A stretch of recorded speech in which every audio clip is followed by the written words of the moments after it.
DMC to KING. I'ma say this once, I ain't gonna say it again. DMC in the place to be, and the place for you to be is right here with Fred White. Tales from the pen. Yeah, that's it.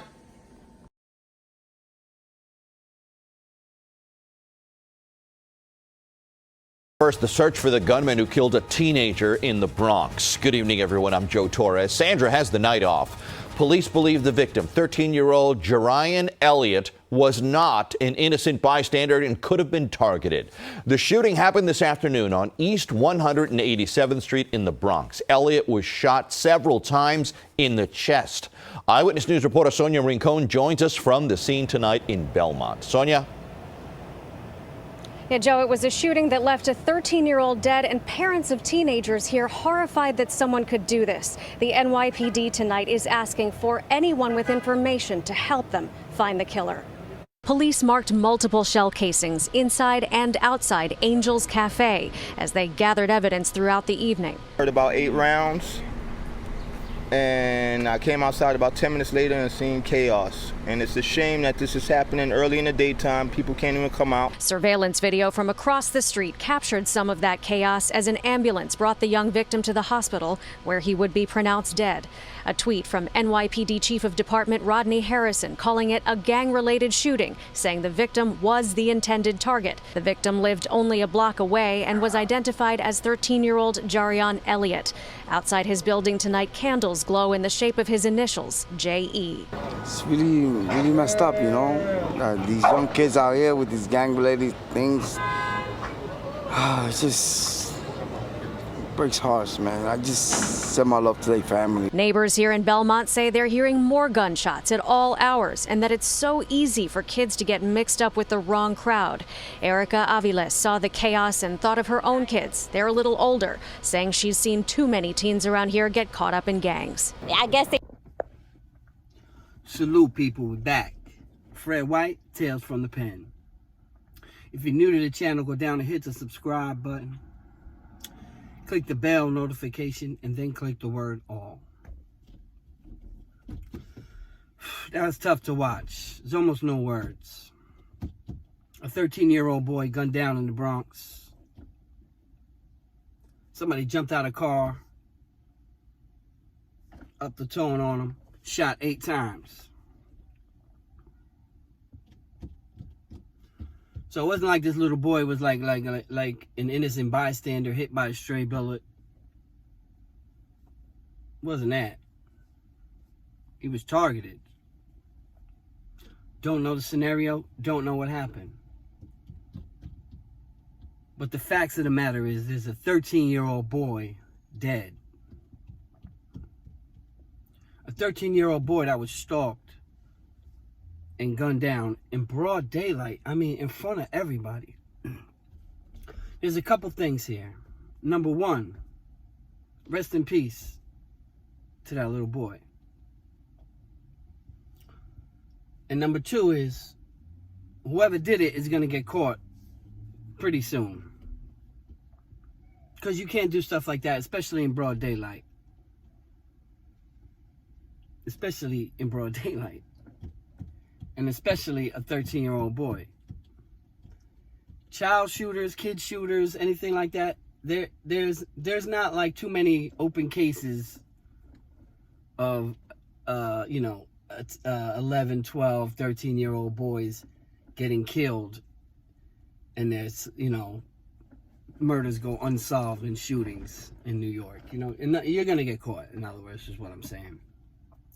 Number one, all the surveillance and things like that. But, here's another side that whoever did that, in my opinion, is another lost soul too, because he's young too. I guarantee it. I guarantee when the story fully develops and whatever happens and whoever gets arrested, I guarantee they're young. Because no grown man is going to just walk up and shoot a 13-year-old kid 8 times. No. So that's telling me, who would do that? A young mind. A mind that's not developed. You see, that's the problem, too, a lot of times. When these kids is 9, 10, 11, 12, 13, these are forming years. these are years that their mind is developing and grasping things. So whoever the shooter was, obviously, you know, he's been around that, right? It's a product of his environment. I'm going to say it now. Guarantee it's a kid, you know, and he was sent on a dummy mission. Most of the times that's what happens. The young ones that's doing the shooting just because, you know, the OGs is putting them out there. And that's what I got a problem with too. You guys know that. You know, with a lot of the older generational people think that that was gangster. Anyone who thought that that was gangster, even if you in that life, you can't think that that's gangster. Only people who think that that type shit is gangster is people whose minds aren't developed. Kids. Because no rational person is going to think that that was okay. And this happens, to be honest, this happens a lot in the city, these shootings. I don't know if the kid was a big kid and they assumed he was older. Like, I don't know the situation. But I do know in broad daylight when you're running around shooting people in front of crowds, in front of witnesses, in front of innocent other kids that are just sitting around that block. Something's not right. And anybody who thinks that that shit was right, or anybody who thinks that shit was gangster, please do me a favor, unsubscribe ASAP.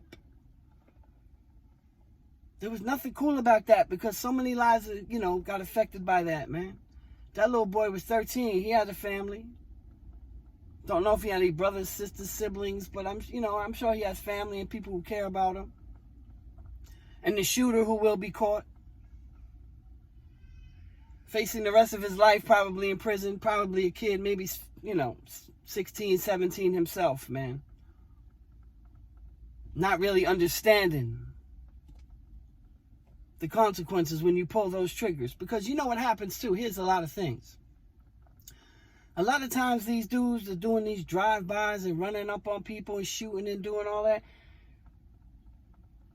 A lot of times the other people don't die and they get away with it. And it builds their bravado. Like, yo, you saw me? I sprayed the block. I hit 3 of them. 2 in the leg, 1 in the arm. Like, nobody died. And it becomes like a game. Like, you know what I mean? Like Grand Theft Auto. These kids is playing Grand Theft Auto on the streets. This was going on. So, when you do shoot somebody and you actually kill them, now the stakes change a little bit. Not saying shooting is right, period. I'm just saying is, your bullets last time hit a knee, hit a leg, which also have arteries and you can die from. But so many people get shot and live. But now when you shoot and you kill somebody, the stakes have changed. And especially when you're in that life, because it's not like you're going to shoot somebody, shoot a op, right? You're going into another neighborhood, right, to shoot a op, and you body a op. You're not keeping that a secret. You understand? So you go back and you tell, yo, body on 92nd, boom, bang, that was me. I put that work in, right? Because you want that reputation. You want people to fear you. You want people to know that you bust your gun, right? So that's the mentality that comes with it. But what you don't realize is 10 years, 15 years down the line, them people that you told, their lives may be different. Just because they banging now may not, in 10, 15, 20 years, they may be pastors. They may have found the Lord. And now they know of a couple bodies. And it's their duty to God. to tell what they know. Do you understand what I'm saying? Like, you know, again, these dudes are not catching bodies and keeping it a secret.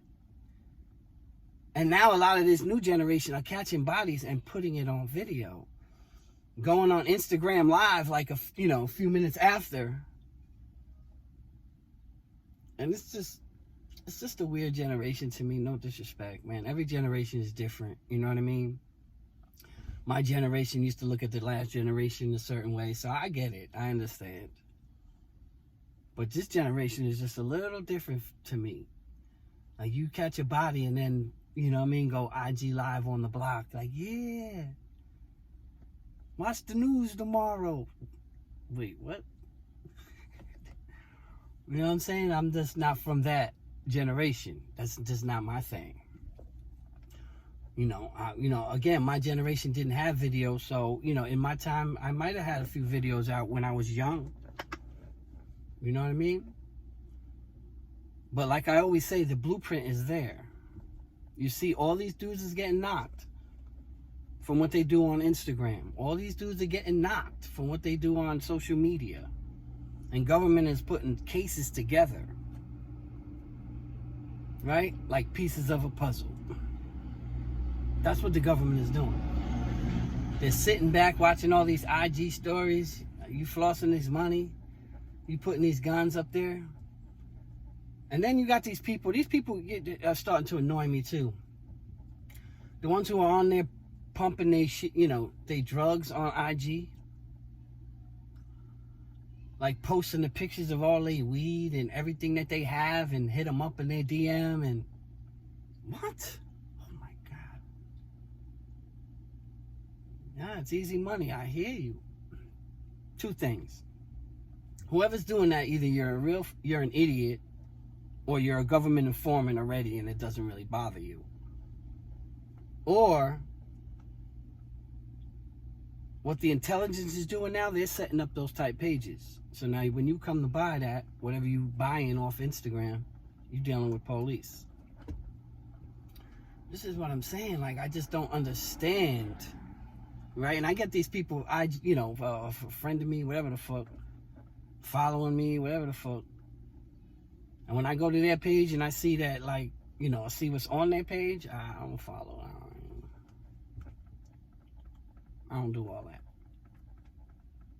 But it just doesn't make sense, man. And I feel sad about this little boy losing his life. I don't know what happened. I'll try to get back to you guys on that. You know, I'm not a reporter. I'm not a journalist. I'm just somebody who comes on here, you know, speaks his mind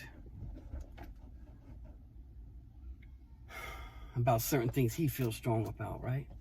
So, I don't know what happened. I'm not trying to, get involved in none of that, but I just feel sad when I see these kids gunning down kids, man, and all these lives are ruined. And for what?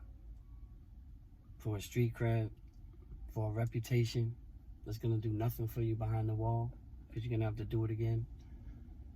It just doesn't make sense, man. All you gotta understand, all these gangsters and all these people that these young boys is looking up to, man, these dudes is being fed in a box.